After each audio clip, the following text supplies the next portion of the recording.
Good morning, everyone. We'll give you a quick demonstration of a central line dressing change using your checkoff and the supplies of the skills lab.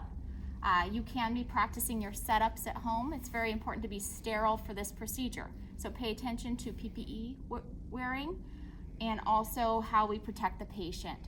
It's very important it's sterile because of the proximity to and invasion of the vasculature around the heart. They could get a very serious infection and die. This is one of our key monitors of the quality of patient care given by nursing and hospitals. We want to keep those central line infections down, so do not take liberties with these steps, please. You'll notice a lot of the concepts are the same as IV insertion, but we're going to be sterile. All right, so when I start off the procedure, I excuse any non-family member from the room. This is our time to do this skill. We don't need more people breathing in here. As I enter the room, proper PPE. I'm going to bring in a mask and put it on the patient, and also I can turn the patient's head away from the site. I'm going to be doing a central line dressing up here on this chest or chest. This would be a non-tunneled central catheter placement. Looks like it's in the, what is this? This is my right subclavian. You can also have a central catheter here in the internal jugular. This is a central line called a tunneled central catheter. So you can feel when you're in the skills lab, there's a ridge. That tunnel of plastic actually comes up and enters the body at the same place, but you just can't see the insertion site here. This is an implanted, so a Mediport central catheter. It's under the skin. So while it's not being accessed, you don't necessarily see it. You might see a bump. And then when you come to the hospital, you access it like this and check its placement. And then this is supposed to indicate where a PICC line would be, peripherally inserted central line. So it's still traveling up and into the superior vena cava. So it's very long, but it's a central line. And out here is just a regular peripheral IV catheterization that you practiced in skills lab. So those are the parts of this chest or chest. And so when you're coming in to assess their central line, know which one it is. It's important because you have to dress the right one, of course.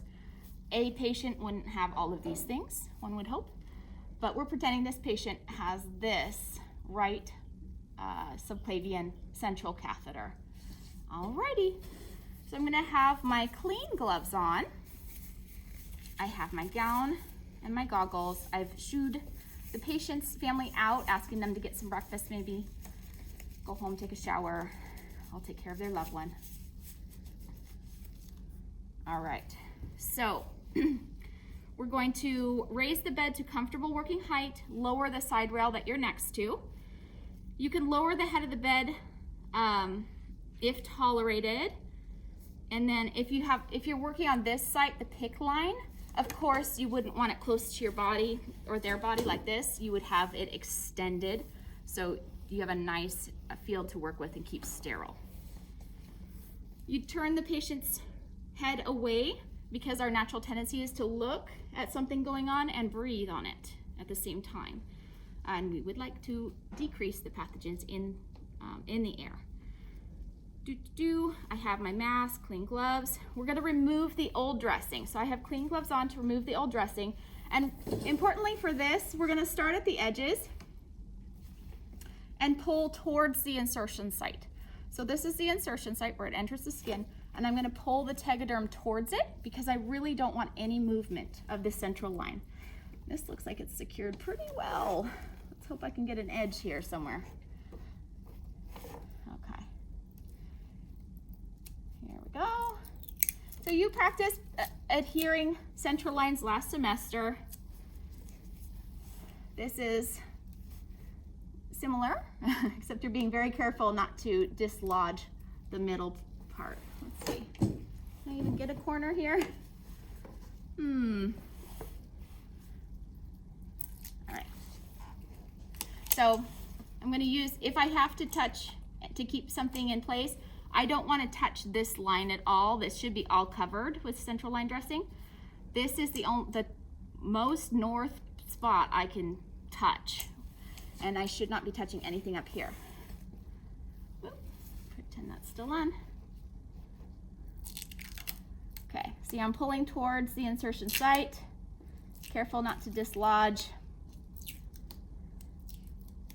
Ew. There we go.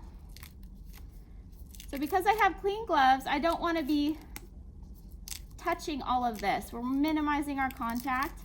I'm trying to just pull the dressing off and away.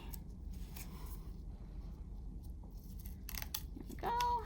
Towards the insertion site from all the edges. There we go. The dressing should probably, stick to the Biopatch. One issue with this particular mannequin is it doesn't have any clips, so it's pretty wild when I do take it off. Ignore this part. When I took off the dressing, the Biopatch should have lifted off, but because the Biopatch was actually turned, it didn't have an ability to pull off. It pulls out the central line instead, as you may have noticed. So that's why when we place the new one, it's going to be very important that you sandwich it like a Pac-Man so that it can, let's say I was removing that dressing, it should have just lifted off easily, okay? This is a process that is easier on people, thank goodness, but they still have a tendency to pull out just a tad if you're not careful. So I've removed the dressing. At this point, you can see the Biopatch is off. When everything is off, I can do an assessment. So I need to look at the site. Is there any redness, oozing, anything that I can see at all? I go down here. If it's sutured in, I take a look at the sutures. Are they still intact? And then another thing I'm assessing is how many dots out it is. So the dots on this line indicate how many, this is centimeters, huh? How many centimeters out it is.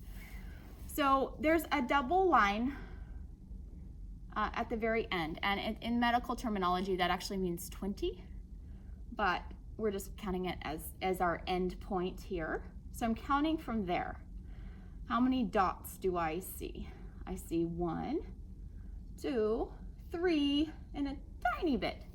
So this is 3+ centimeters out of the skin. And that's good, bad, indifferent, I don't know until I compare with the insertion of this device. As the central line is in place, put into place by the physician will have the chest x-ray confirmation showing it's in place. And at the time it's noted 2 centimeters out. And that's not bad. It just means that there's 2 of these dots out visible. Okay, which if it's found to be in place and it's 2 centimeters out, that's where it should be every time you check. Now this one is 3+, so it is more than we expect. So what we would need to do is to make sure that we get a chest x-ray. We call the physician and we ask, we say, hey, it's out 1 centimeter. Could we double check its placement today? And you do that with a chest x-ray. If there's any IVs going or antibiotics going, I would push stop at this point until we assess that it's going to the right place. Is it probably in the right place? Yes. Because the central vena cava is the target.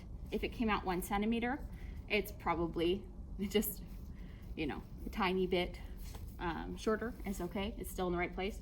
But we're not going to make assumptions. If it's out of place, we need to stop the med, call the physician, say that we need to confirm placement with chest x-ray.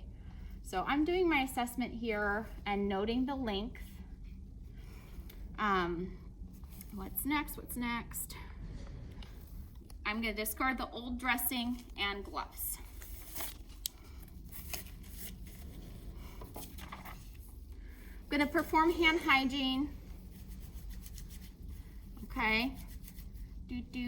Let my hands dry. If your hands don't dry in between putting on gloves, they're gonna get very sticky. My next thing is to open up my central line dressing. I have a Biopatch here. I did bring a sterile alcohol pad because if you're changing this securement device called a stat lock, it does say remove with alcohol. So this is a reminder that you paint it on there. I usually grab a few and I paint the alcohol on there, let it soak, and it helps to remove some of the adhesive. So all these stat lock products, if it's for a Foley, if it's for a central line, they're all removed with alcohol, okay? When you're changing a central line dressing, if this is dirty, you change it. And generally there's a policy around how often you change central line dressings. At a minimum, it's every week, minimum. But generally it doesn't make it clean to a week.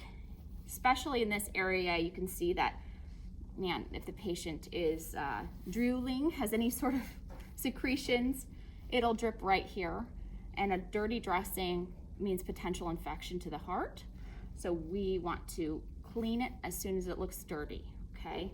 And also visually for the patient, if they have a dirty dressing anywhere around their head and neck, it's very visible. It's disturbing to family members. So please prioritize cleaning these. That is a good indicator of nursing care, whether it's clean or dirty. All right, so I've cleaned my hands. I've got my central line kit. I don't open it in advance because I'm opening a dressing and exposing things to air and cleaning and stuff. So I keep this closed until I need it, and I need it now. So in the room, I'll bring my Biopatch, it's called. I think on your checklist, it's called a chlorhexidine impregnated gauze. That's technically the word. Biopatch is more of a trade, a sellable name. All right, so here's the central line kit. And look what we've got in here. We've got a mask and some sterile gloves. Now, when I came in the room, I put the mask on the patient. That's really the appropriate time to do this. So for me, this seems a little extra. I don't know. That's just me, I guess. And here you go. There's sterile gloves here, but before you put on sterile gloves, make sure you're ready for it, right? So we're gonna take out this innard here and find your spot that you're gonna be sterile. Take out this edge away from you first. Okay, only touch the edges, outer 1 inch. Be very careful with this, please. This is your chance to practice good technique. And you just sort of coax it open.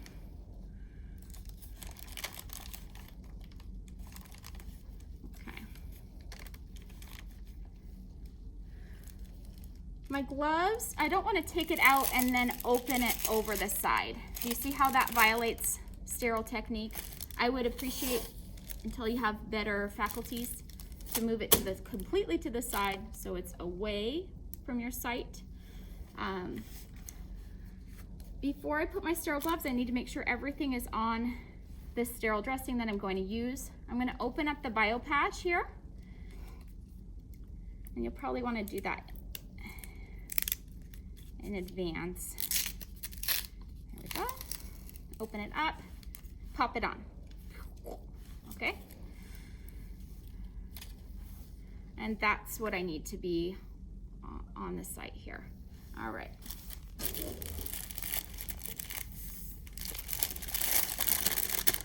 The first thing I'm gonna do with this is clean. And we do follow a process of scrubbing. Friction is really important with this process. Come on, come on. Friction's very important, so you're gonna see me press a little bit hard. We do hashtagging to clean. And we also spend about 30 seconds doing that.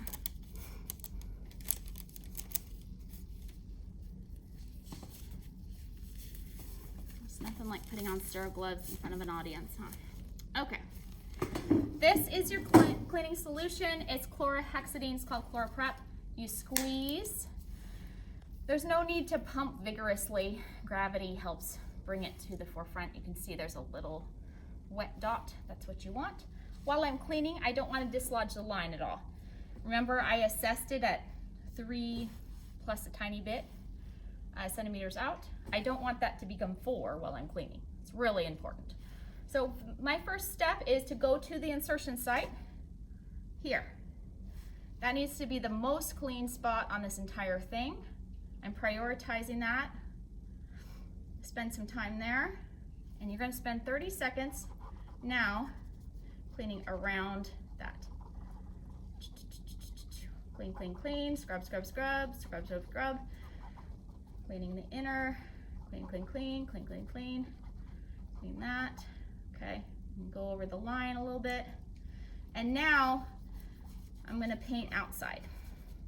I'm gonna cover that entire area. But once I come out here and I'm really getting the edges, I'm not gonna go back in and touch the insertion site. Clean, clean, clean, clean as possible. Clean, clean, clean. There we go, okay. Now on our mannequins, we're not gonna have you take off the stat lock that's here. It becomes like cement, and it's really a pain to take off. So you are just going to keep it in the stat lock. Understand that in hospital, you would be taking it on and off. This one's old and broken. They normally have these little flippy edges here to secure. So you flip in and you flip out. I do want you to actually practice that because it takes a bit, I don't want to say strength, it's more like practiced, focused attention, pressure right there, okay? So do practice it a couple times because it's kind of a weird motion. Anyway, I've cleaned that. I'm waiting for at least 30 seconds for it to dry. I don't put this back on my sterile kit. I've noticed sometimes when you're practicing, you're like, it'd be easier if I put it back in my kit. No, we practice discarding, okay? After it dries, we do not blot or fan. This is not okay. Nope, nope, nope. We're not trying to move air to that area. When it dries, I do something called apply skin protectant. And so inside your kit, there should be something, let's see, we don't have it. It looks like a little alcohol swab. So I'm gonna pretend this is it. Here we go, skin protectant. Avoid the insertion site, pretend that the Biopatch is there and avoid that area. And I paint it on, and what it does is it adds a little film so that the dressing adheres to the film rather than the skin of the patient. Otherwise, when you pull it off, it could create, you could remove a square piece of their skin. So skin protectant is very important, especially if the patient's on steroids at all. That's most of our respiratory patients are on steroids. Their skin becomes very thin because of the lack of collagen. So, and of course, elderly, please prioritize that. But I would say for anyone, get into good practice of doing that. So after I applied my skin protectant and avoided the insertion site, now I'm going to apply this catheter stabilization device. That's talking about the stat lock. We've already done that, but if you'd like to lift it up and make sure it's seated properly, that would be fine. These little blue things actually lift up and you can kind of wiggle it in. That allows it to secure a lot of different sizes of devices. And at this point, I would flip in the wings if they were present. After that, I'm going to apply this sterile transparent dressing. Although, no, okay, good. This one's, I was like, there's a Biopatch missing. I want to put the Biopatch on. The Biopatch is a Pac-Man, if I can show you here. It has a side that's open. You want it to eat the line. So if I put this on, blue is to the sky, and I put it right there. Chlorhexidine impregnated dressing. So remember this cleaning that you did? This is chlorhexidine. This is a spot of chlorhexidine right on the site. We are really trying to prevent infection here. So after that is on, then you can say, okay, dressing time. Tegaderm, you always take off words first. And the part I want to protect the most is the insertion site. So if I'm deciding, hey, should I go long ways? Should I go wide ways? The most important thing is that the insertion site is in the middle. So that looks pretty good. Oop. Getting stuck to the neck here. I'm gonna go up to and slightly over this stat lock device. Every hospital has a little bit different dressing policy. So they'll have a dressing that you have to check off on, and they'll show you exactly where they want it. But absolutely every bit of this cord has to be covered. So let's say the patient eked it out a bit and it's 10 centimeters out. I would grab another Tegaderm and cover the bottom piece, but my very first Tegaderm centers on the insertion site. If there's any little cord left that's exposed of this white part, I would go grab another Tegaderm and cover it. It needs to be covered, but this is the first priority here. All right, so I've taken off the word side, and now I'm taking off the other side of the Tegaderm, of course, securing it around, making sure bacteria doesn't have a good spot to travel under. Subclavian area is actually really lovely to put a dressing on because it's a flat part of the body. However, base of the neck, you turn quite a bit, it lifts, and then drool can seep in and go in.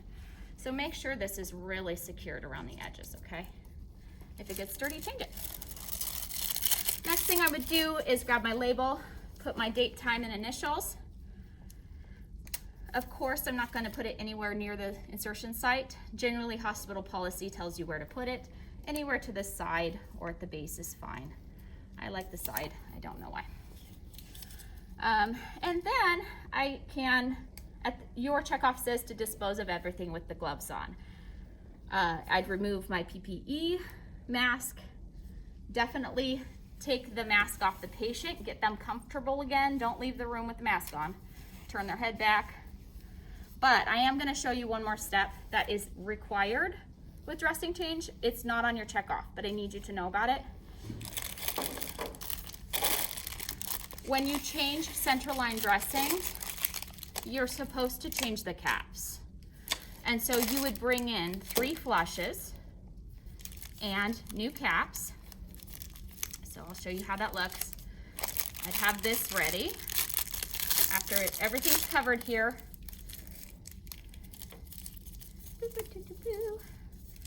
There we go. Let's see. Did I grab the right caps? Yes, I did. Okay.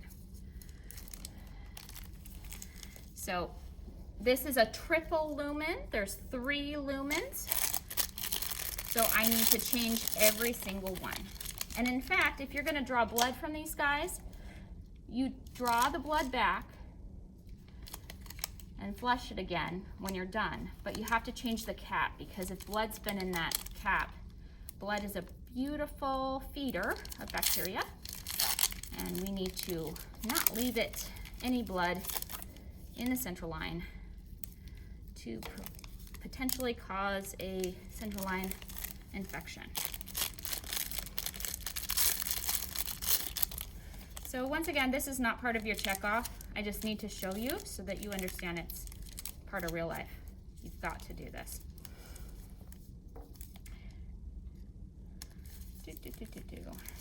Okay, so I have 3 flushes ready. They're 10 ml syringes. This typically central lines are only flushed with